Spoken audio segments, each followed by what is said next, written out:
What's up, guys? It is Olin back with another episode of MMAnomaly. I know it's taken me a couple of days. I apologize. Things have been super busy. But jumping right into the episode, this is going to cover UFC 270, this last pay-per-view from Saturday, as well as a friend/fan/homie question from Brandon Bartley. We are going to go over that at the end of the video, so definitely make sure you stay till the end. And all right, we will jump right into UFC 270. So I am going to go ahead and start the video by saying I was wrong. I definitely let you guys know that if I was wrong, I wouldn't mind admitting it. I was wrong on not one, not two, but all three of my picks, which doesn't happen all the time or very often for that matter, but it definitely did this Saturday.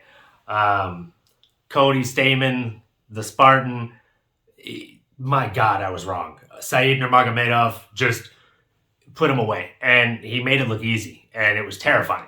So Said Nurmagomedov definitely earned my respect, and for all the fans watching, I'd like to say he probably earned the Nurmagomedov name, and even though he's not related to Khabib, he definitely fights very, very similar, and again, the wrestling is incredible, and just stellar performance by him all around.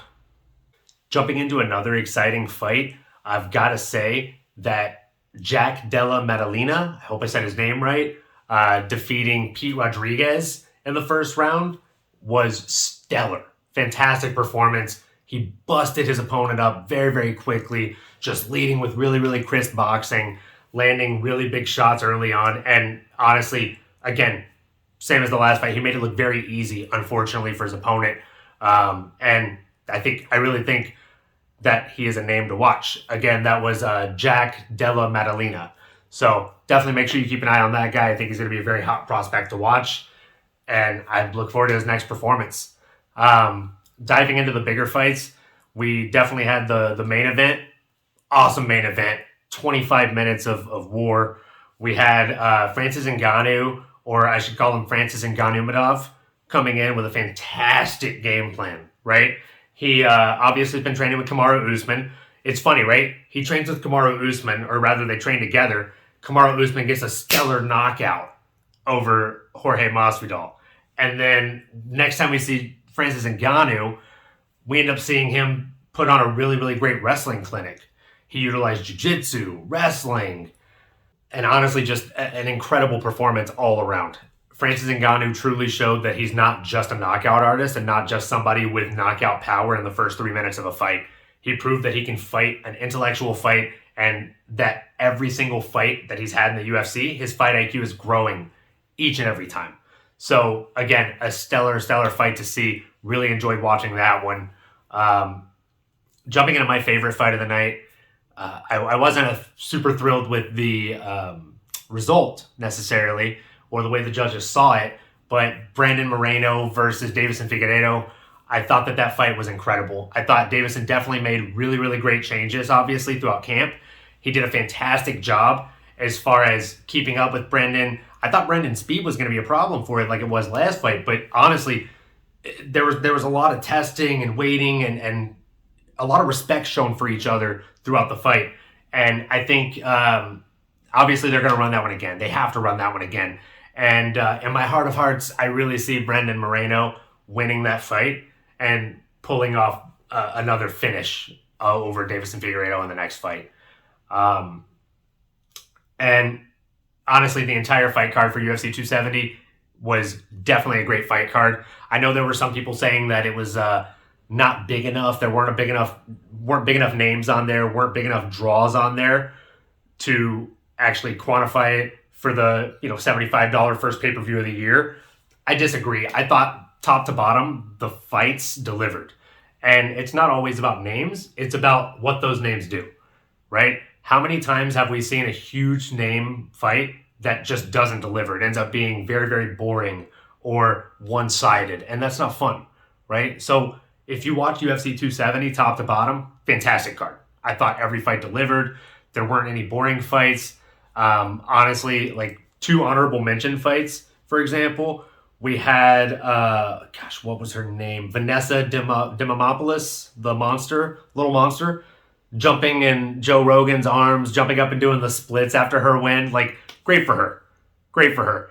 she not only had a great performance in the octagon, but her performance after her win is going to gain her a ton of followers, a ton of fans, and it's going to give the UFC a reason to sign her very quickly to another fight. So great job on her.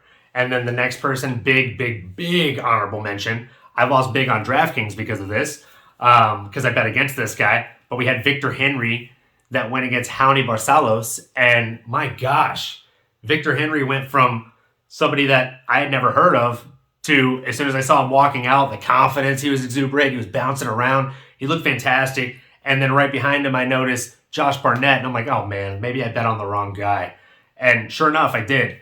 He ended up going out there, he had a stellar performance, put on just a really great performance over a really great up-and-coming fighter in Raoni Barcelos. And I mean, now again, Victor Henry is a name to definitely look out for.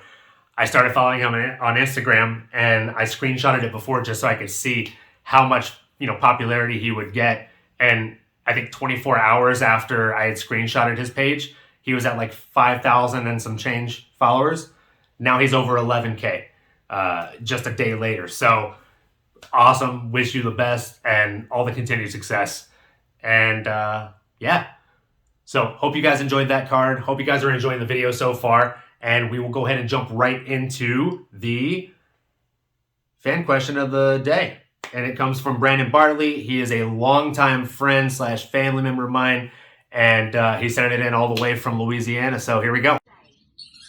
Olin, what's up, nephew? I have a follow-up question I'd like to submit to one of your last videos in response to who's going to be champ at the end of 2020. And it's specifically in regards to the lightweight division. You mentioned that, sorry, let me turn this down. You mentioned that if Charlie Olives happens to beat Gaethje, he'll likely face Makhachev. But then you said if Gaethje wins, he's likely going to face Poirier. And I'm just curious, why Poirier and why wouldn't Gaethje fight Islam? Is it a same manager thing? I don't think that matters because Gaethje and Khabib had the same manager and they still fought for the title. So what makes Poirier get it against Gaethje versus Islam getting it against Gaethje, providing Islam wins? All right. Thank you for the question, Brandon. I really appreciate it. And yeah, diving right into it. So if you guys have been following with the last videos, one of the things that I covered is who I think is going to be the champ in each weight class by the end of the year. And in that video, just like Brandon pointed out, I said that I think if Justin Gaethje ends up beating Charlie Olives, he will probably fight Dustin Poirier instead of Islam Makhachev.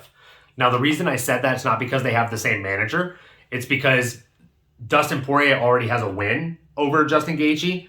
And I've heard within the last, I want to say year, maybe year and a half, Justin Gaethje himself mentioned at least 3 different times on 3 different occasions in different interviews, right, that he wants to get that one back, whether he's the champ or not. So I think if he gets the belt, that's going to be a big fight. And that's going to be a very easy fight to get him to sign the dotted line for. I really think he wants to run that back with Dustin Poirier. He thinks he can win that fight, and maybe he can. Either way, the fans are going to win that fight, right? Like, that was just a very fun fight to watch. Like, slobber knocker, just guys going at it, and just 2 warriors, right? Ready to go out on their shield.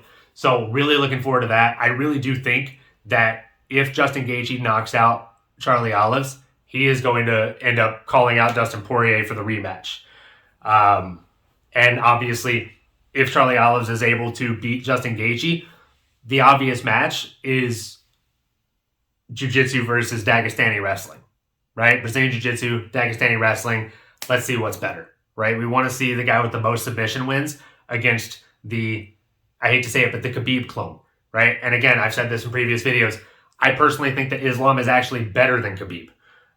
Having seen and felt his power myself, he's unreal. And I think we're going to all find out very soon. So, yeah.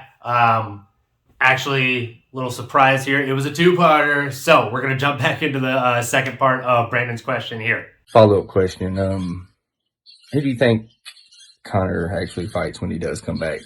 Nate, or you think maybe it's Dustin for, or do you think there's an outside chance he actually fights Charlie Olives over Gaethje? Appreciate what you're doing, man. I like the videos. Everything's cool. Shout out. Thanks again, Brandon, for the questions. And yeah, so who do I think Conor McGregor is going to fight when he comes back? Unfortunately, I think he's either going to end up fighting Jake Paul or Mike Chandler. I think him and Mike Chandler have kind of like playfully tweeted with one another about going at it. And I do think that would be a fun fight. And the other reason I'm saying Jake Paul is because we've seen him putting on a ton of weight. Jake Paul's obviously a much larger fighter than Conor McGregor physically. And I would hate to see him box Jake and end up losing because that would just ruin his legacy entirely. At the same time, I would hate to see him fight Mike Chandler. The reason I said unfortunately Mike Chandler or Jake Paul is because if he fights Mike Chandler is going to put on a very wrestling heavy performance. And I don't think that's what Conor should jump right back into. I think Conor needs somebody that doesn't have a ton of confidence maybe right now and does have a great name and a great draw, but that he does stand a chance at beating, right? I'm not trying to be a jerk and say that Conor doesn't stand a chance at beating top 5 people, but a lot of the top 5 people right now at lightweight just match up bad for Conor. So who do I think he is going to fight? I think probably Jake Paul in a boxing match or Mike Chandler in the UFC, unless they do run the Poirier fight back again, which could very well happen. That's probably my third runner-up for that. Who do I want to see him fight, though? I'd like to see him fight a Tony Ferguson. I think Tony Ferguson and him are both kind of in the same place in their career where they were both the boogeyman at one point, and now not so much. They've had kind of a falling from grace, and they've lost quite a few fights here recently, and obviously it's not the best look, but they've shown, shadows of their former self whenever they've been in there. So I'd like to see those two go against each other and just kind of see how they pair and how they stack up. So yeah, would love to hear your thoughts in the comments below. Who do you think Conor should come back against? Who do you think he will come back against? And do you think I'm right as far as if Justin wins, he doesn't fight Islam, but instead fights Dustin? And then vice versa with if Charlie Olives wins, he definitely doesn't fight Dustin again. He ends up fighting the new opponent in Islam Makhachev. So yeah, like, comment, subscribe, hit the bell. And as always, thank you so much for the support. I love and appreciate all of you guys and enjoy the hostilities. We do not have a fight card this weekend, but we do have Khabib's fight card, if I'm not mistaken, Eagles FC. So make sure you check that out. It's a pretty stacked card. So let's go.